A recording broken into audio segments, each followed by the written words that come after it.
Hi, my name is Denise Gallant, and this is In the Loop Art and Technology. And today we have fabulous guests, Tandy Beal and Company, and we're going to talk about Here After Here, which is a multimedia dance concert that will be at the Crocker Theater in Cabrillo, September 9th through the 11th. And this is our second show of In the Loop. The first show was on Burning Man Art, which is probably the largest art and technology festival in the world. And the theme of In the Loop is about evolutionary processes. And I read a book recently called The Artificial Ape, and it basically talks about human beings inventing art and technology. However, it's really the art and technology that has helped evolve human beings. So it's about loops. And that's kind of what we're talking about here. In fact, we're talking about Here After Here, which itself is kind of a loop.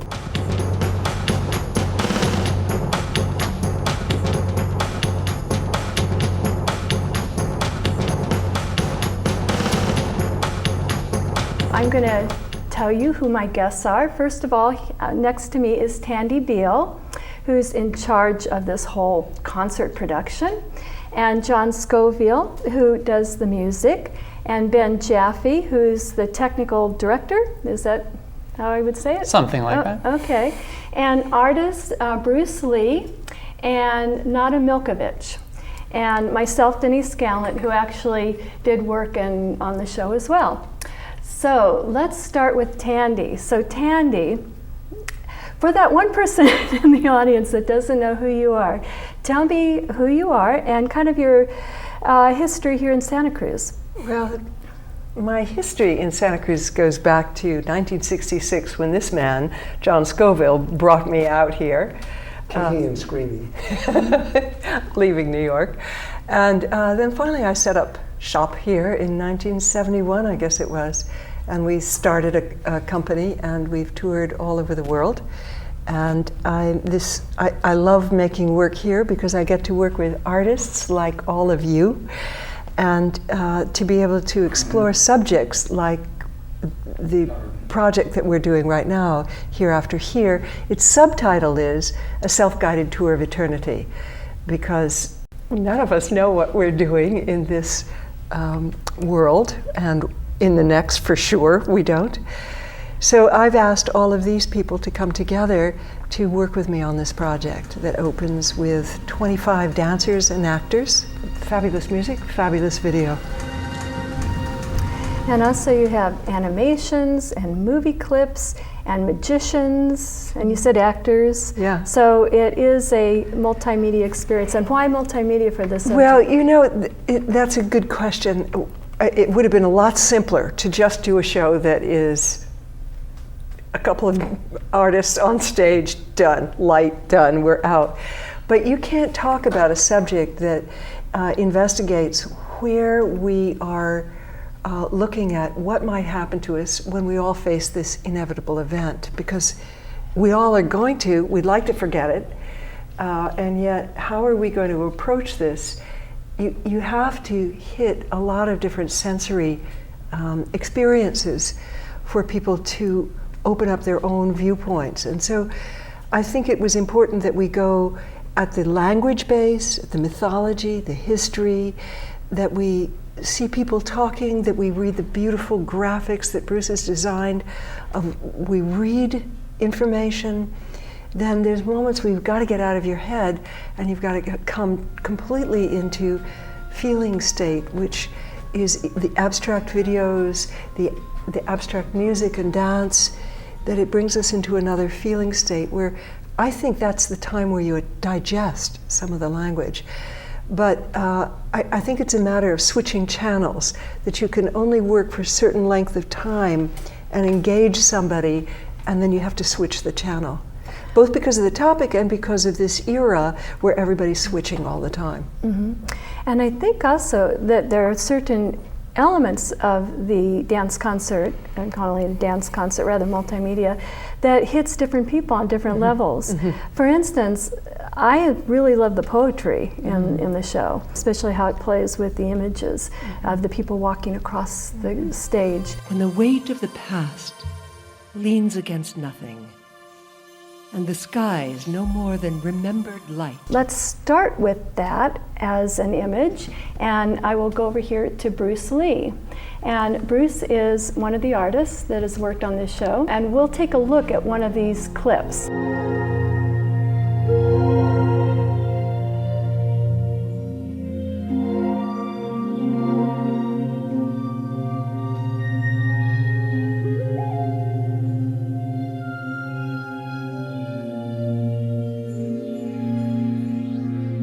Tell me about your inspiration for that particular piece and how you felt it fit into the show.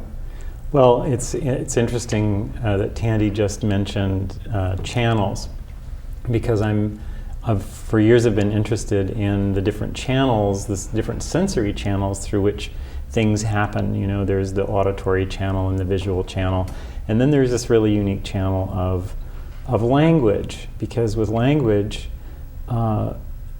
what can happen is that each word or each phrase or each sentence can carry its own little arabesque of meaning, and so it actually was Tandy's idea, and the clip was actually redone by the amazing Ben Jaffe from an original that I did, and what's piling up there are all the dates that people might have been passed from this world on. And what I love is that all of our channels are engaged in that moment. You know, like our dancer is moving on the stage, so your visual channel is there, and then your auditory channel is being occupied by beautiful music from John Scoville, and then the words are carrying their own meaning. So there's just this overlapping kind of sensory texture that's going on, and I think in those moments, something very special can happen, which is that what I call soul language happens, you know, and Tandy is just so amazing at creating moments where this kind of soul language or soul communication can happen, you know, where something that is bigger than we could possibly imagine, you know, happens. So it's... One thing I really liked about the scrolling dates is the fact that it started with older dates in the past, older dates in the recent past, and then all of a sudden it was dates in the future. And that just kind of gave me chills, because it brought you out of the moment in time. So whatever the moment in time is here now, as we're sitting here or as this show is being seen, those dates were out kind of like a big funnel into the future. So that, you know, it's like, uh-oh. It kind of it's unsettling to the audience. I'm so thrilled that you saw that. I didn't think anybody saw that. And there's a wonderful poem that, John, you're going to need to. It's a poem about that you every year you pass the anniversary of your future death. Wow. Who is it? Somebody. I think it's Merwin. It is W.S. Merwin. W.S. Merwin. Wow. So I'm thrilled that somebody picked up that detail besides us. Yeah. Okay. Yeah. I mean, definitely. I hope the audience did. And then let's see. You did some other parts too. Well, everything that is our words in the show are what I did. So the whole beginning section with the special opening credits scene, which if people haven't seen it, I'm not going to give away the special opening credits moment. But every word carries a meaning, and all that poetry. You know, that's another moment that I really like in the show, where the poetry of Czesław Miłosz is actually going past on one of the screens.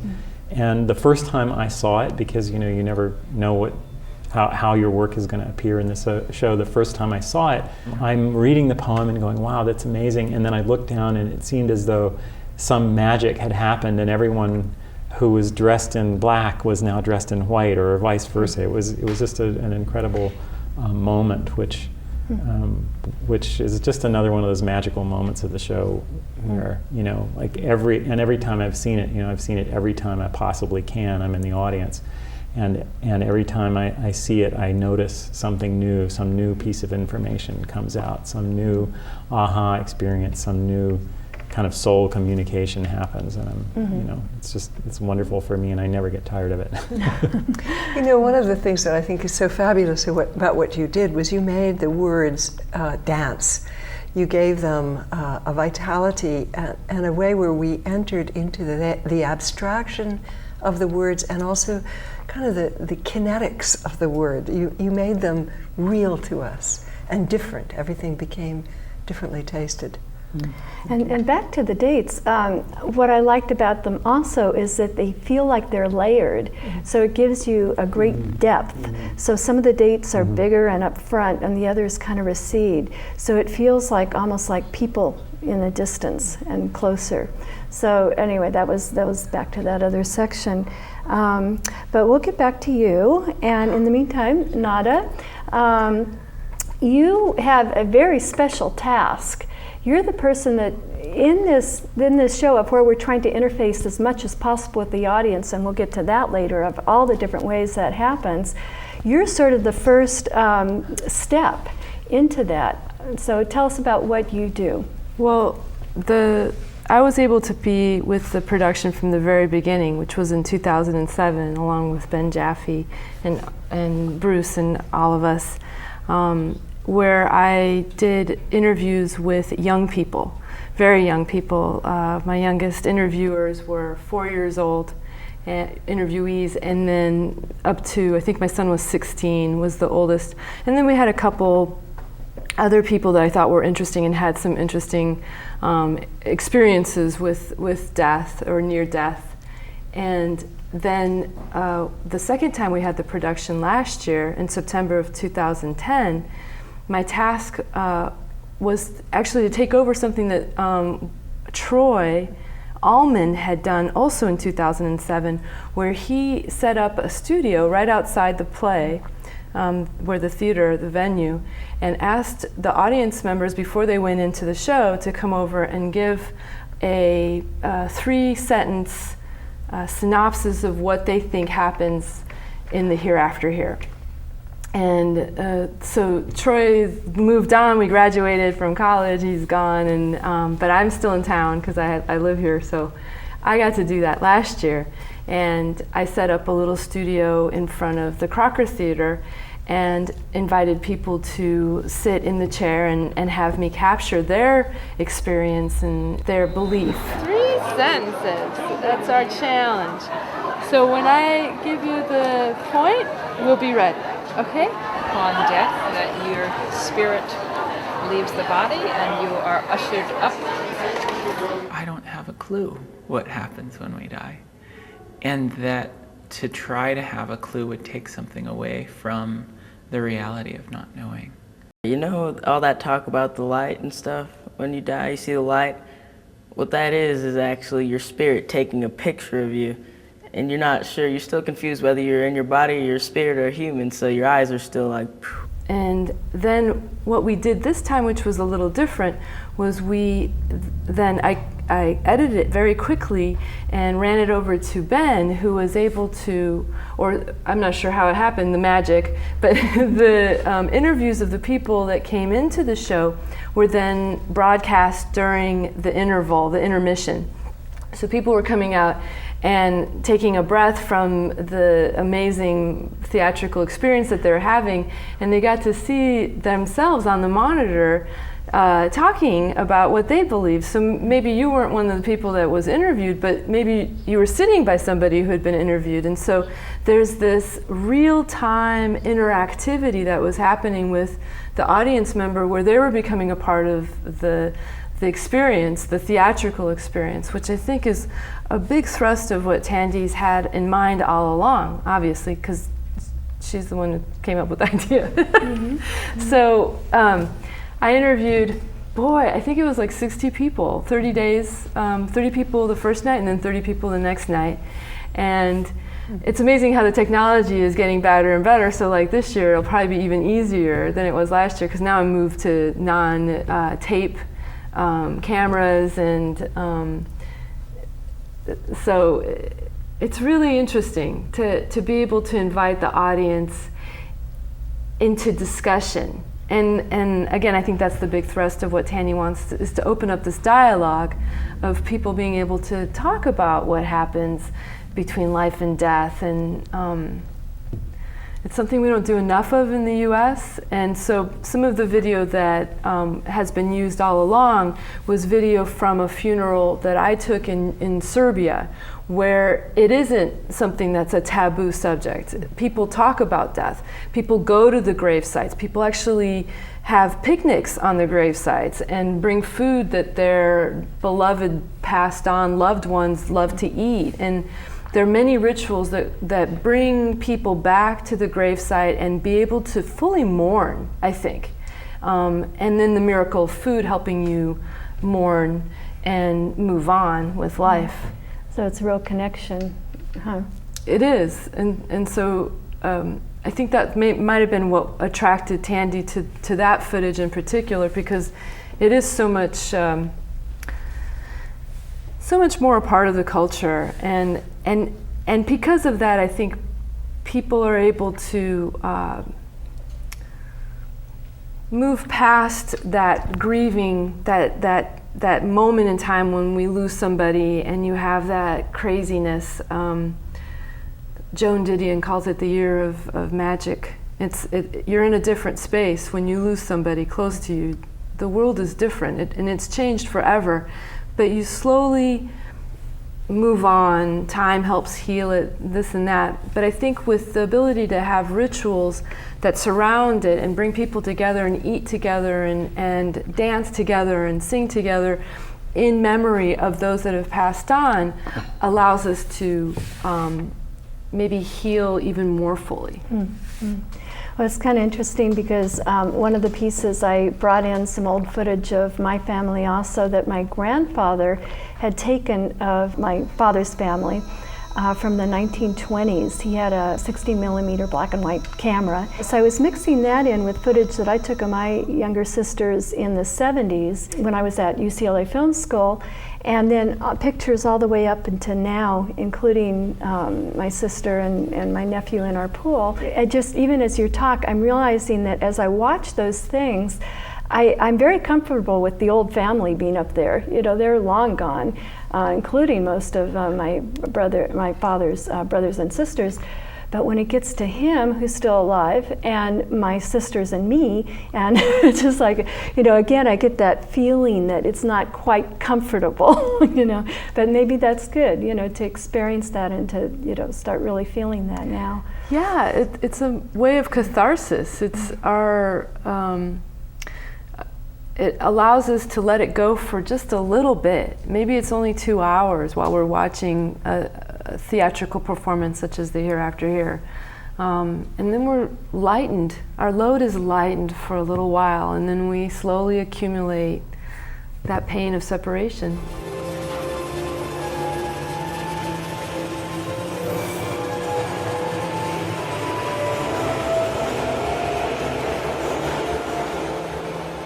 About, what was it, 3 years ago when you started this project, you came to me and asked me what I imagined the life after death process would be.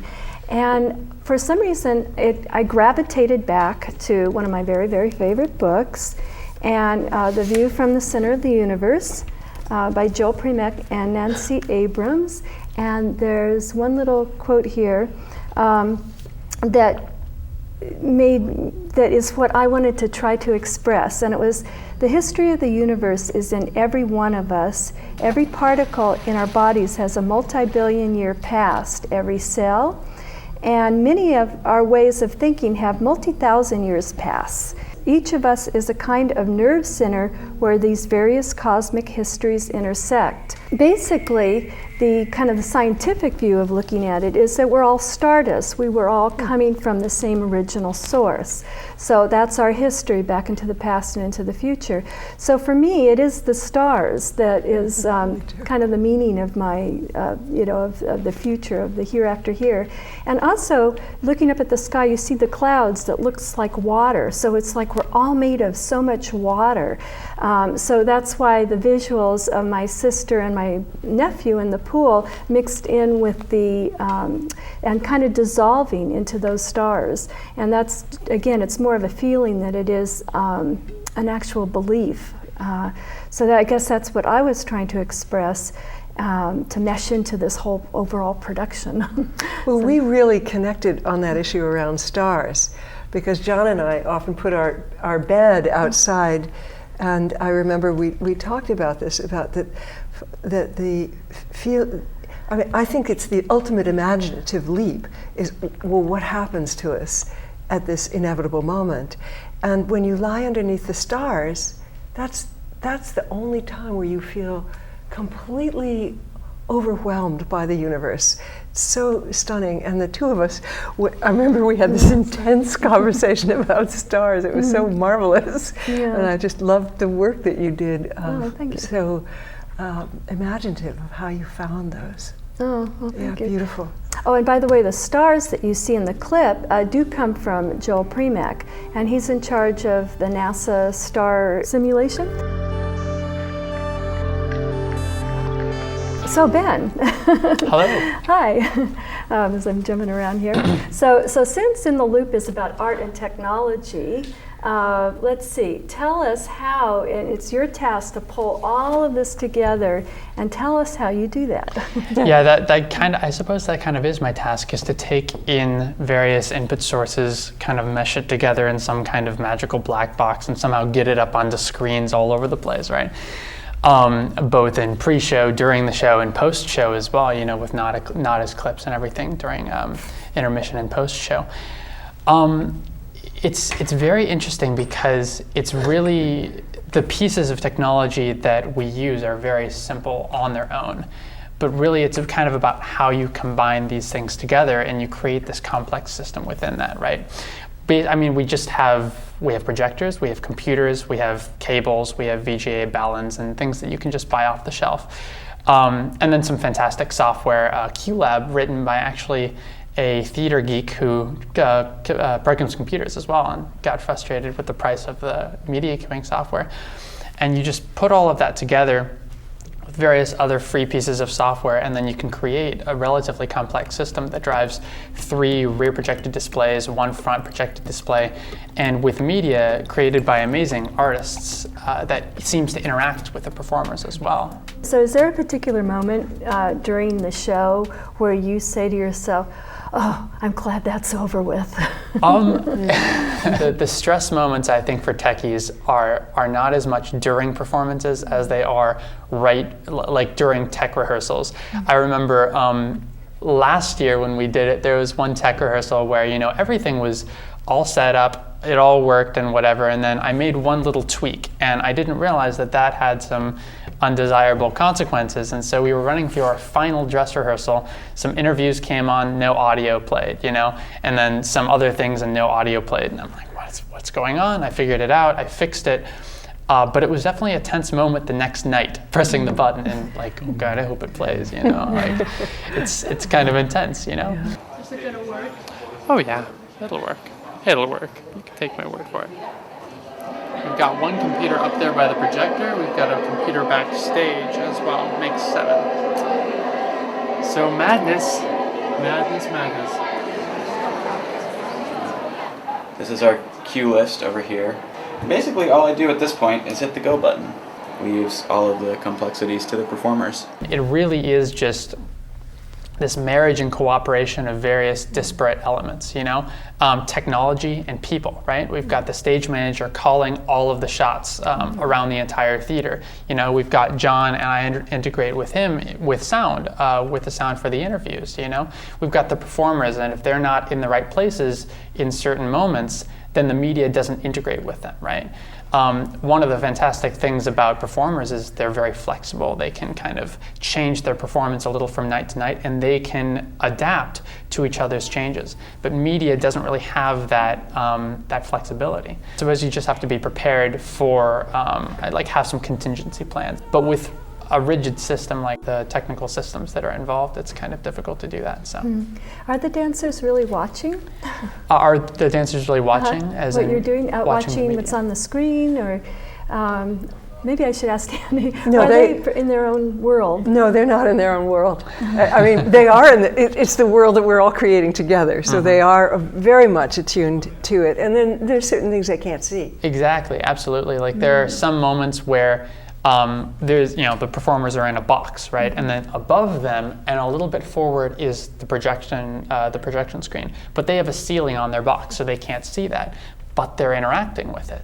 So the same happens often with dancers and not being able to necessarily hear the music they're dancing to perfectly.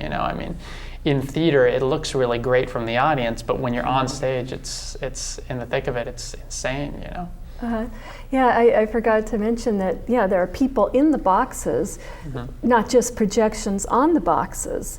So again, that divided black screen is, again, sort of the difference between life and death, kind of that thing in between, and you kind of go into the screens sometimes. Some people walk actually into the boxes, and so whose idea, was that your idea to have that? Tell us about that. I wanted a way where I think one of the things that's interesting about the traditional concepts of an afterlife are there's a vertical dimension to it. We talk about, and it's in so many different histories and mythologies and religions. And so I felt like we really needed to have a gravity-less space as much as possible. And we tried in the early parts of trying to come up with ideas that weren't squares, and then we just went, we have to deal with squares. It's Next lifetime. Next lifetime. But I think to have this simultaneousness that you're talking about, to have that ability to have many things happening so that you don't feel like there's just one reality charging along, but that we all know that each of our brains are going at different speeds right now, and we're each thinking, there's lots of realities happening, we just can't access it all.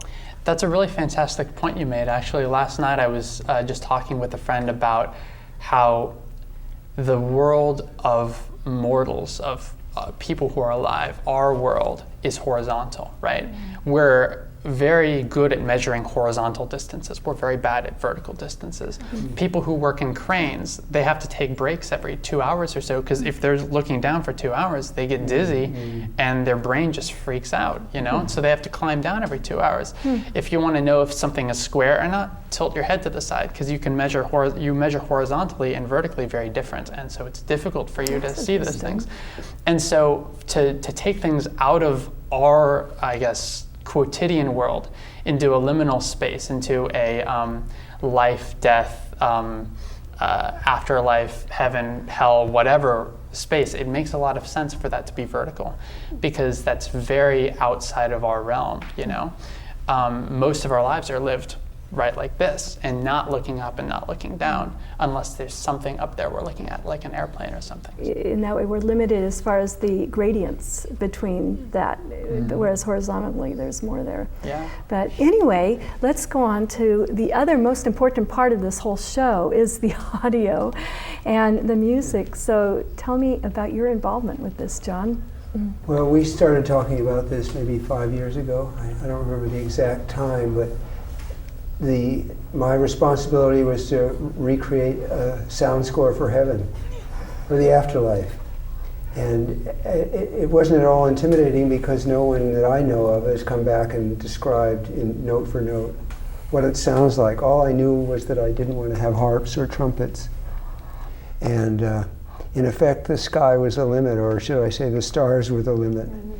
And then a week or so ago, I came across this old Post-it, which I'd put up behind my computer screen, and which I'd written down the elements that I wanted into the score, which in some way had some kind of metaphorical implication to me of what my idea of the afterlife would be. And I started out wanting to have bells, not only because of the religious church implications of bells, but because bells always are a calling.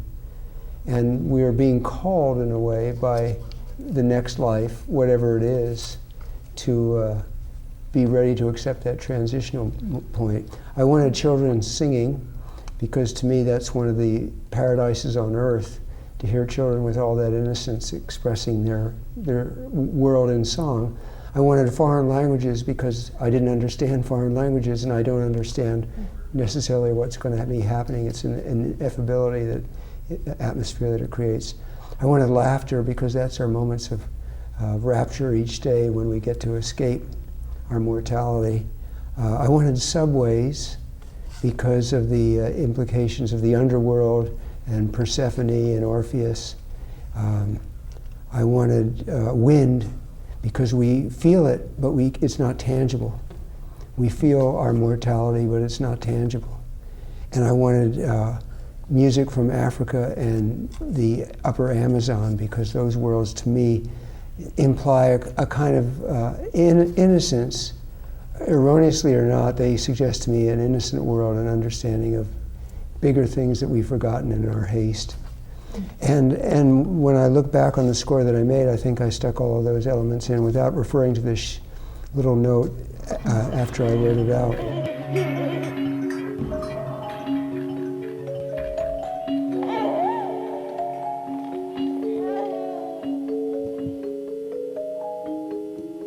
In terms of the topic at hand, which is art and technology, I couldn't have done any of this without the beloved and hated computer.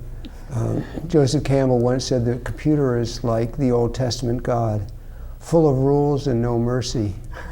And we all have those days when it's being kind of the whiplash to our lives, but there are times when it allows us to exit our ordinary reality and to expand what we can do dimensionally in sound or in visuals. So 2 days ago I was cleaning out my office and I found one of those old demagnetizers for a tape recorder, and from one whose first experience of recorded sound was a wind-up Victrola, to have progressed through tape machines and now into digital technology has been a gift from which none of this score could have happened without that availability. So bring it on. So yeah, I mean, just thinking that digital sound only was invented in the early 70s or Right. so the advance of technology really has advanced the audio world, at least the kind of things that you could hear and create then. And I have a bunch of old tape recorders which I'll let go cheap if you know anybody who wants to go retro and reverse the forward dimension and direction of technology. Hey, I'm tired of computers. I'll take them. Yeah, have fun. They're kind of clumsy and analog-y. Sound fun, yeah. Yeah.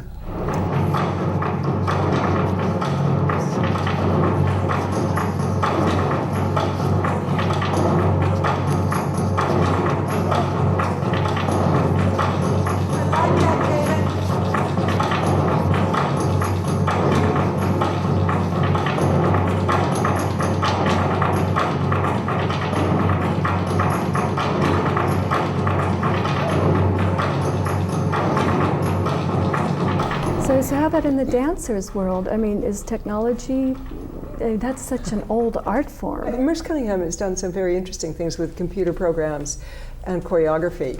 It's still kind of a labor to get there, but it's fascinating to look at it.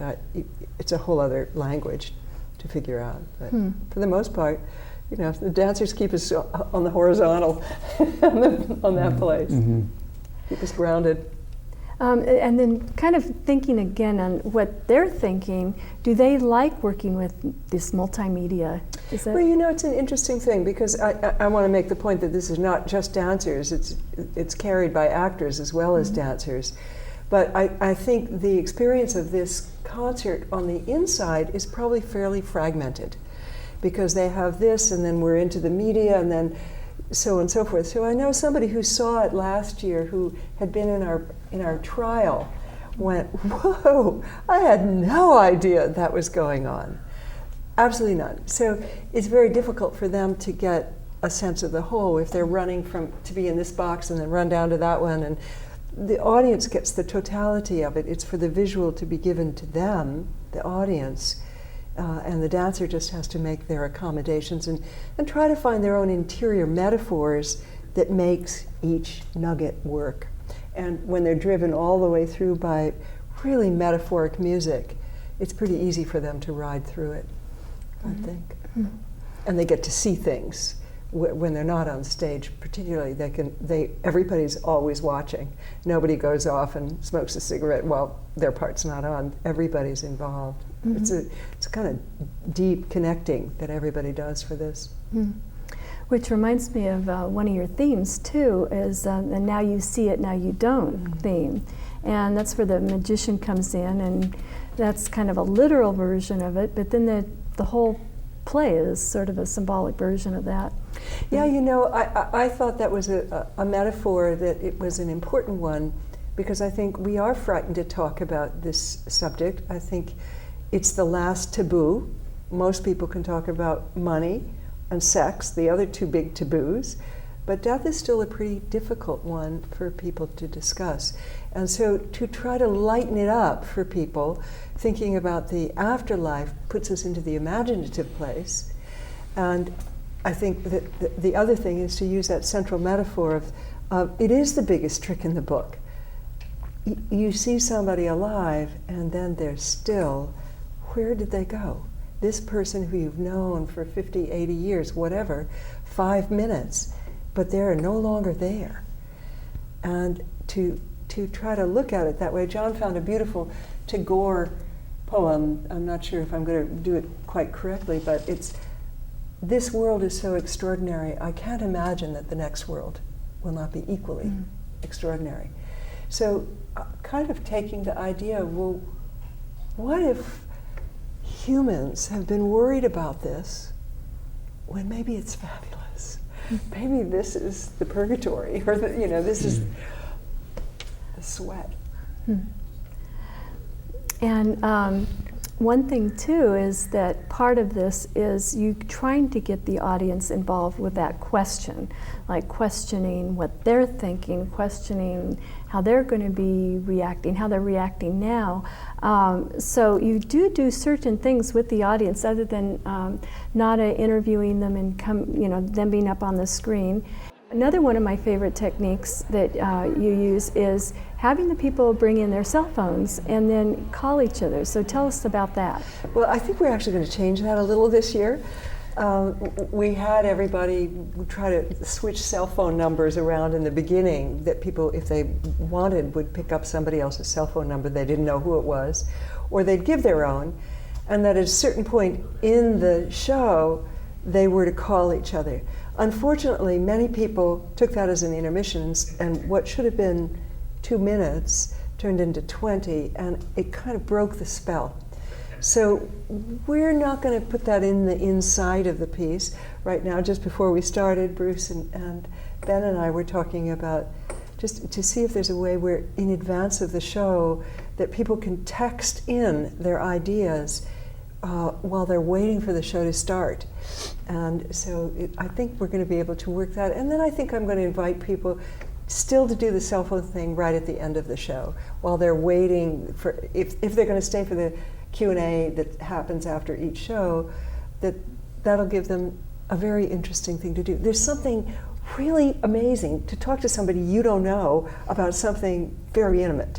Yeah. And you don't want to even see their face, but I heard from a lot of people that they went and met each other and had lunch and started friendships from... Oh, great. It's kind of great. Well, when I first heard about that idea, I thought, this is really strange. Who's going to do this? So bring your cell phone and turn it on. And I have video from up above where you're not even done giving the directions, and people have their cell phone on, little lights all in the audience. And then I was videoing people as they were talking, and some of the intense conversations, like Bruce is saying to somebody, "Oh, you almost died when you were little?" And you're listening, and your eyes are like this, and then other people don't want to be known, or isn't looking for that other person. Other people are going, okay, I'm over here, I'm waving my hand, and it's like they really, really wanted to connect with that other person, whether it's because of what they were talking about or what. So it was really interesting to watch different people's reactions to that. I'm still totally in love with it, but there's a safety issue about if anybody stands up to go, we've got to have bright lights on in the audience. You put the bright lights on and everybody takes it as an intermission. So I don't I think that's our call. Yeah, try to maintain some kind of interactivity between audience members, but at the same time make it, I guess, more of a feasible thing without breaking the spell of the show. And then you also have different events outside of just the show itself, like this, us talking about the show and the technology part of it. But then you had on a Saturday afternoon 4 speakers that came and talked about Can religion. I talk about now? Yes. What's going to be this year? Oh, sure. Because it starts on Tuesday. There's a Bookshop Santa Cruz is hosting a conversation. It's a book discussion with hospice people, and it's about Stephen Levine's book Meetings at the Edge, and that's at 7:30 on Tuesday, this coming Tuesday. Then on Thursday, one of my board members said, you know, what I'd love to have is the manual, the how-to, when either somebody you love is making their huge transition, or you yourself. What's the manual? And so we've come up with a workshop that John titled for us, Present at the Passing. And again, there will be hospice people talking. Jan Landry, who's a retired chaplain from there, and Julie Boudreau, and then they'll take us through one whole section of it. And then Alexandra Kennedy, who's well known in this community for her grief therapy work, and is a wonderful author, she will then take the second part of that. And that's on Thursday at First Congregational Church. I think that's September 1st at 6:30. All of the events are free, because, and what's kind of great is it's kind of build your own retreat. You can do the different things. And then on the Saturday of the concert at 3 o'clock, we're titling it Pondering the Imponderables, Metaphors in Art, Science, and Religion, to allow people to talk about the things that bring us to our knees, things that capsize us, things that, if you are of a bent, it brings you to the position of prayer. What brings you to that place of, oh, good heavens, we're in such a mystery here. So Nancy Abrams, the science writer that's here, will be part of that. The congregational minister, Reverend David Grisha Jones, will be there. Rabbi Paula Marcus will be there. And Okay. And Bob Stahl, the mindfulness teacher. Okay. And we do have a little piece that I'd like to play of last year's event. So we'll play that little clip right now. I've spent a couple of years working on this piece, but these people have spent lifetimes investing in the big questions of life. Sometimes we think of death as being the opposite of life, right? Life and death. But it really isn't, if you think about it. The opposite of death is birth, right? One of our central holy books, part of the Bible, we see that the task of human beings is to be partners with God in the physical world, in healing the world, in fixing the world, and that our actions have consequences for what happens with us now in this world. Dissolution after death is a dissolution part, dissolving back. People ask me why you do practice, why you do meditate. I said, we're trying to learn how to die professionally. In order to have this concept of the soul, as I say, you have to believe that matter and spirit are split, but they're not split. It's a continuum. The physical world is here in the middle where we are. The physical world is our intuitive world. And as you get larger or smaller in either direction, the physical becomes more and more metaphorical until finally we're into the realm of what you could call spirit. So Tandy, tell me about last year's event. It was a Saturday afternoon, and basically the 4 people talked about their version or their religion's version of life after death, which was kind of interesting how they overlapped and how they were different. How did you feel that went? Well, I think it's fascinating. I think the thing that we all have to do is to listen to how people live in this world as differently as they do and live as passionately as they do. And so I just wanted to open up the dialogue and make sure that we had as rich a point of view and still give people time to talk. So we didn't get the whole range of people. So I think it's wonderful to hear people talk, and it's incredible that in our community we have so many beautiful speakers.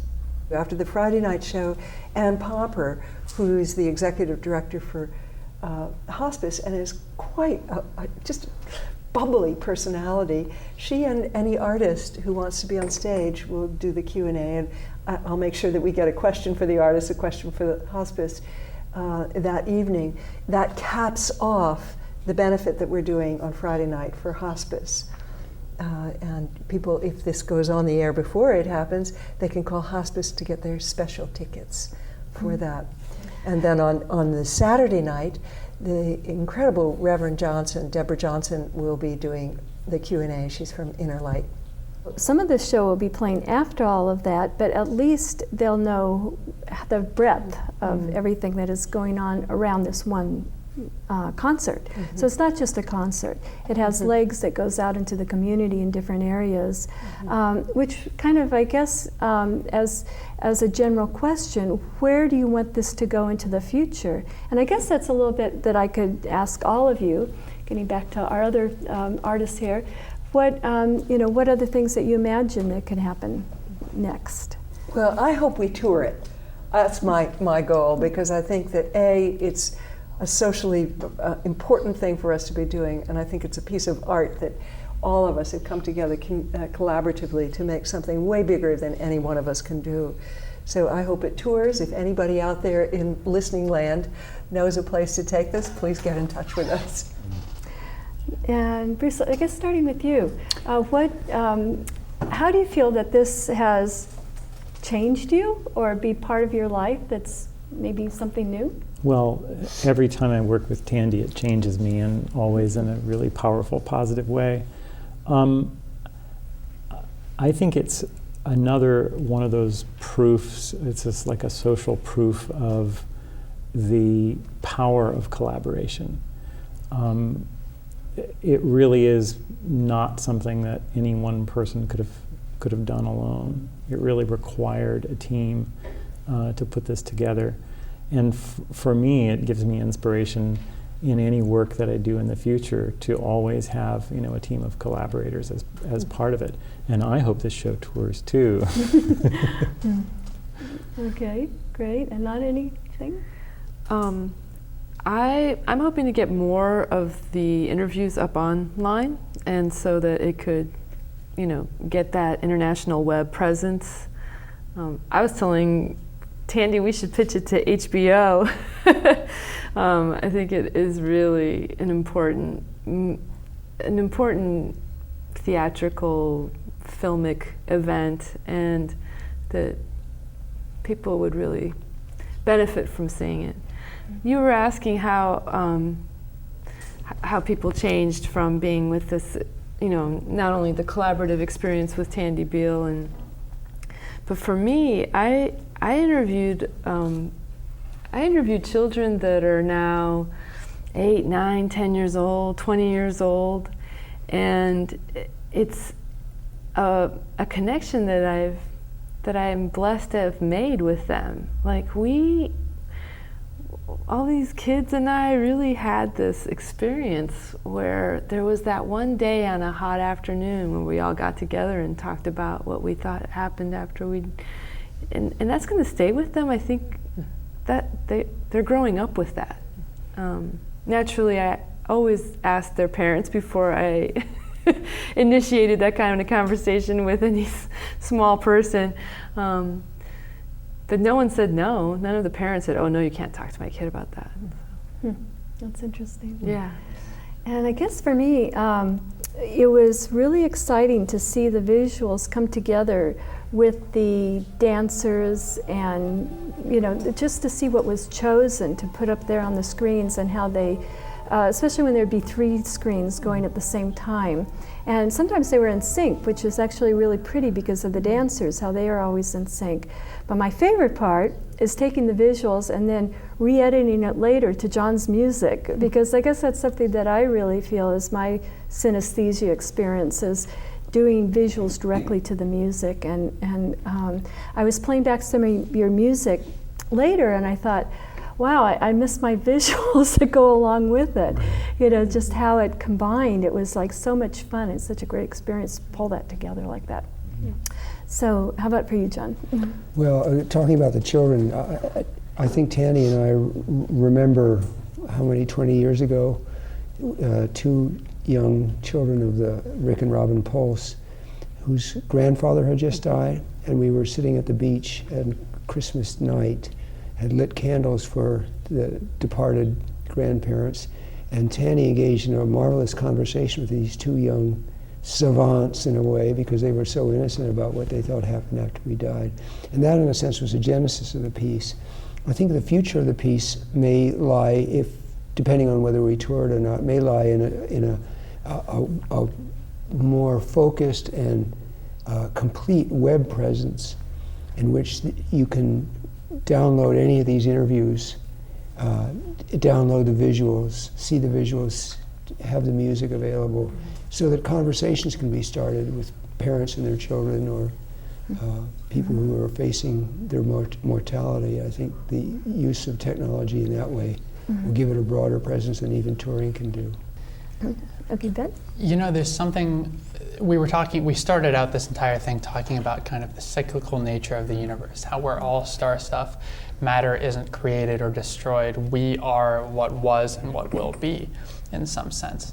And talking about the future of the piece, I think we need to have a conversation not just about the piece itself and whether it tours, but also every single person who sees this show, the piece affects them. The piece ripples through their life, affects the way they talk to people about life and death, and the way they experience it, and the way their children experience it.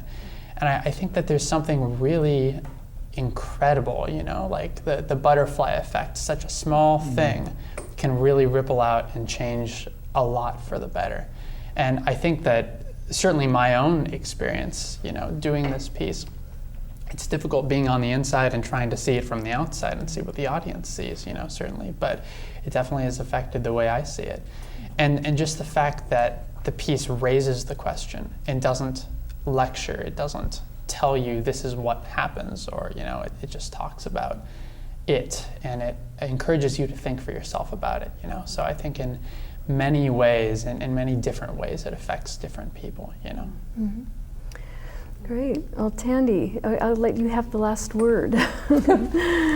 I love working with such fine artists. It's so true that not one person can make a show. It's everybody together, and we all become better, deeper, richer human beings by being pushed. Sometimes it's difficult, sometimes it's fabulous, and each one of us expands. And I feel this piece, you know, there's moments where I go, this is the last piece I'm going to do. It's so hard to raise the money to do this stuff now.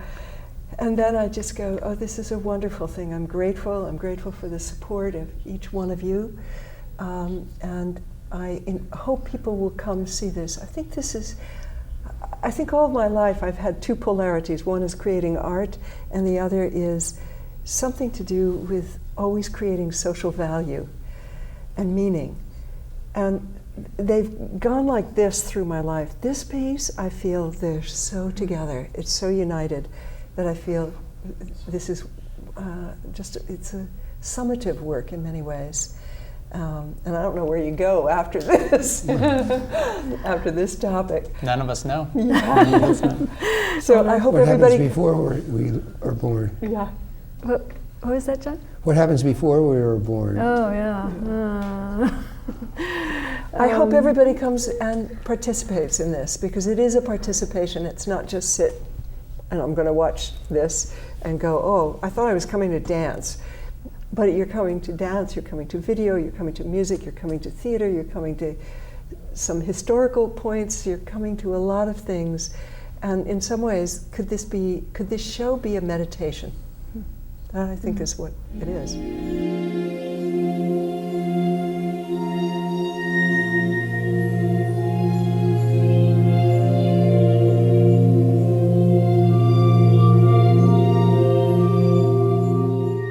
So anyway, I'm really glad to have you come here, and I know Bruce came from a long distance, and hopefully we'll all have a really great time this September 9th through the 11th with the show. And I would like to thank you all for being here. And I would also like to thank the crew at SCTV, Ron Powell, who is directing, Richard Godhue on audio, Dave Gibson, Matilda Rand, and Karen Scott on camera, and Steve LeBeau, Craig Goldstein.